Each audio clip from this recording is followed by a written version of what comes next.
Remember Diane Schuler from the Taconic Parkway crash?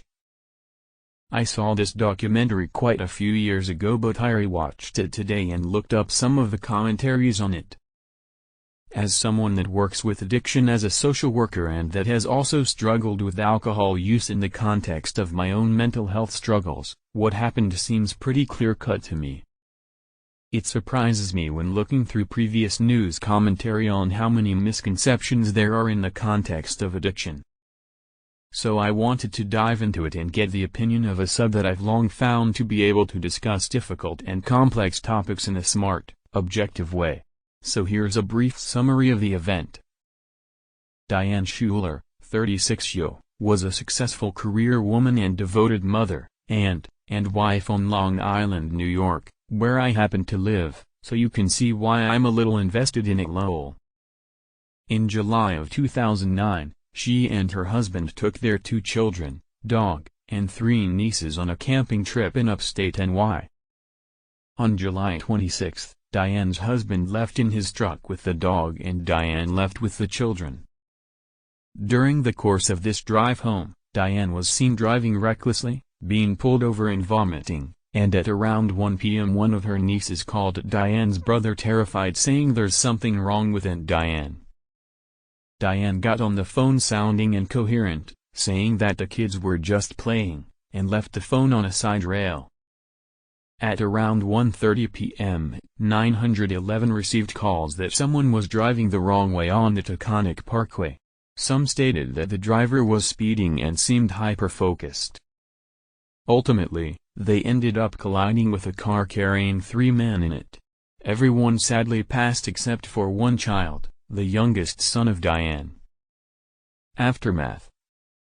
Initially, it was assumed that Diane had experienced a medical emergency and that this led to the crash. Through further investigation, it was found that Diane had an alcohol level of 0.08 is the legal limit in NY, with THC in her system. It was also found that there was a bottle of vodka in the car. The documentary There's Something Wrong with Aunt Diane shows her husband and sister-in-law waging a war against these findings and trying to prove that she was not intoxicated, but the documentary ultimately seems to endorse that these facts speak for themselves and they are clearly in an obnoxious amount of denial. Miscellaneous background information. Diane was the only girl with I believe 3 brothers, and her mother left when she was young. Once her mother left, she became a caretaker for her younger siblings, the mother figure at a young age. From there, she became successful in her career and married the man-child that eventually became the father of her 2 children.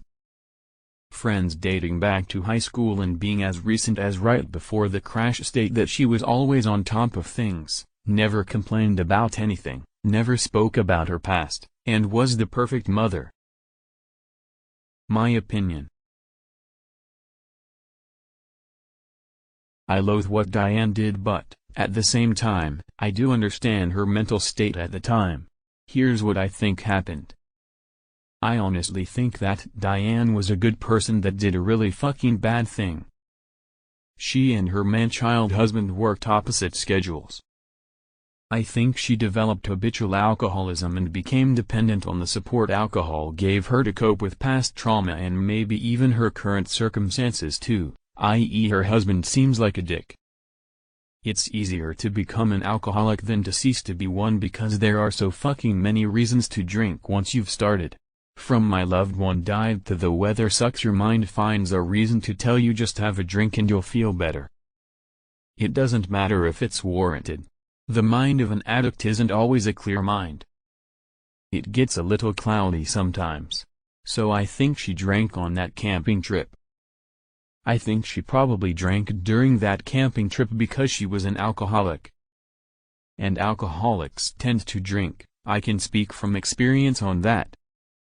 I think she drank more than she meant to and I think she regretted it in the morning. After that, she had a long drive home with 5 kids. I think it was hair of the dog.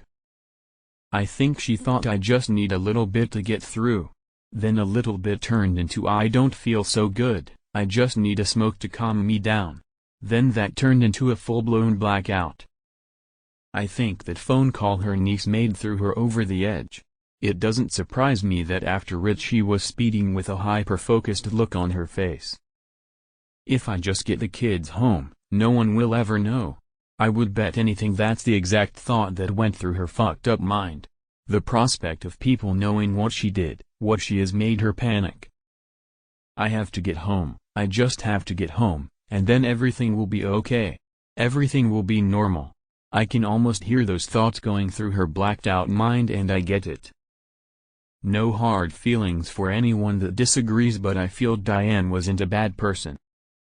I feel she loved her kids, she loved her nieces. She was certifiably fucked up and had a catastrophic day full of catastrophic decisions that ultimately led to, not just her death but, the death of her 3 nieces and her daughter. I think if Diane had survived that crash, she would have been beyond despair. I see people say that Diane was committing suicide. I don't think those people have ever felt the feeling that their world was about to collapse, and certainly haven't experienced that feeling while with impaired judgment while fucked up. So my opinion, this isn't a story of murder or suicide. This is a story about a chronic alcoholic that made decisions that took their own life and the lives of others. The only moral of this story worth noting is if you are struggling with alcoholism, the worst thing you can do is to hide it. You shouldn't hide it. There's nothing to be ashamed of. Alcoholism is a disease, fighting every day for sobriety is a choice. Bonus info.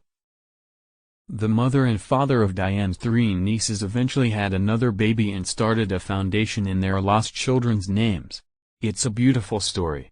Wish they'd do a documentary on that instead of the Schulers being in denial and annoying as fuck.